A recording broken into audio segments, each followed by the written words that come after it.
రత్నా కిచెన్కి స్వాగతం అండి. ఇవాళ నేను చేయబోయే ఐటెం ఏంటంటే డబల్ కా మీఠా స్వీట్ అండి. ఇది చాలా ఇష్టంగా తింటారు. ఇది హైదరాబాద్లో ఎక్కువగా ఫేమస్ దీనిది. దానికి కావాల్సిన పదార్థాలు చెప్తున్నాను. బ్రెడ్ స్లైస్లో ఒక 6 తీసుకున్నానండి అండి. ఒక పావు కప్పు షుగర్, ఒక 10 వరకు బాదం పప్పులు, యాలకులు ఒక 6 7 తీసుకున్నాను. తర్వాత ఒక గ్లాసున్నర, అంటే ఈ కప్పుతో కప్పున్నర పాలు. తర్వాత ఇదేమో నెయ్యి అండి, తగినంత నెయ్యి. అంటే ఈ బ్రెడ్ వేయించుకోవడానికి సరిపడదు అనమాట.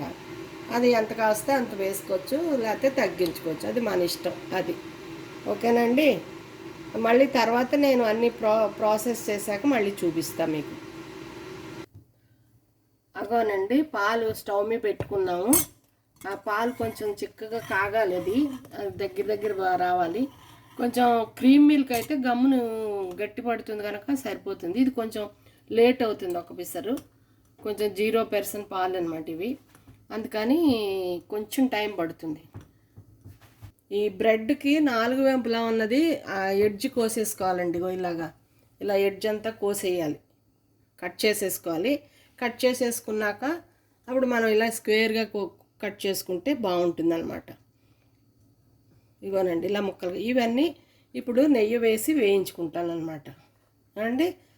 మళ్ళీ ఇగో చూడండి, నెయ్యి వేస్తున్నాను. అంటే కొంచెం కొంచెం వేయించుకుంటే మనకు నెయ్యి వేస్ట్ అవ్వకుండా ఉంటుంది. అది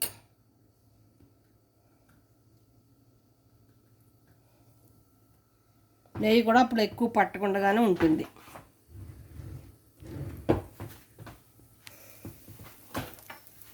ఇగోనండి, ఇలాగ 2 వైపులా ఇలా కాల్ చేసుకోవాలన్నమాట. కాల్ చేసుకున్నాం కదండి, నేతితోటి ఇలా కాల్ చేసుకోవడమే. మాడకుండా చక్కగా బ్రౌన్ కలర్ వచ్చేటట్టు కాల్చుకోవాలి. కాల్చుకొని ఇవన్నీ కూడా ఒక ప్లేట్లోకి తీసుకోవాలండి. మళ్ళీ అన్నీ కాల్చాక చూపిస్తాను నేను మళ్ళీ. బ్రెడ్లు అన్నీ కాల్చేసుకున్నాము. ఇట్లా నెయ్యి వేసి వేయించేసుకున్నాం అనమాట. ఇట్లాగా ఇగో చూసారా, ఇలా. ఇంతకన్నా ఎక్కువ కాల్చకూడదు బ్రెడ్ని. ఇది ఏంటంటే ఇందాక చెప్పడం మర్చిపోయాను, సాల్ట్ బ్రెడ్ కాకుండా మామూలు స్వీట్ బ్రెడ్డే చేసుకోవాలి దీనికి. అగో పాలు కూడా కాచి పెట్టేసుకున్నాం అనుకోండి అండి. ఇగో ఇప్పుడు పంచదార పాకం పడుతున్నాను. పందారు పోసాను నీళ్ళల్లో. అది కొంచెం పాకం వచ్చే వరకు పాకం పట్టుకోవాలి. పాకం పట్టుకున్నాక మళ్ళీ చూపిస్తానండి నెక్స్ట్ ప్రొసీజర్. ఇగోనండి, పాలు ఏంటంటే కొంచెం ఇవి మెత్తబడ్డానికి అనమాట కొద్దిగా పోస్తున్నాను. ఈ లోపల ఇవి పీల్చుకుంటాయి, అంతే, సరిపోతాయండి.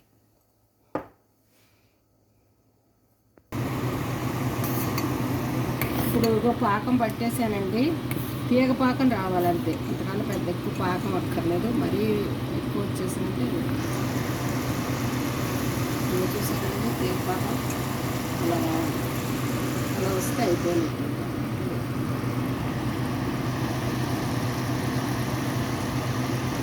ఒక 2 నిమిషాలు ఆగి ఇంకా ఇదేమో దాన్ని వేసి కలిపేశాక మళ్ళీ చూపిస్తాను మీకు. ఇక పూర్తిగా అయిపోయింది. ఇంకా బాగా తీగ వచ్చేసిందండి. సో చూడండి, ఇలా వేలు ఇలా అంటుకుంటుంది. ఇగో ఇంకా ఇది ఈ పాకాన్ని తీసి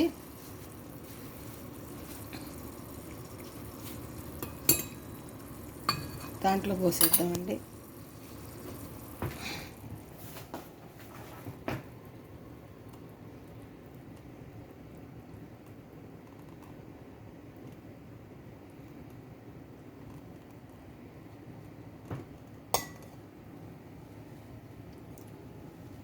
వేసేస్తానే.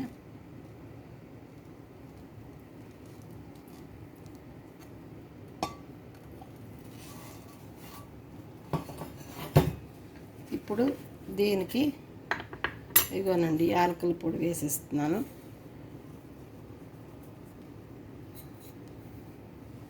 యాలకుల పొడి వేసాను.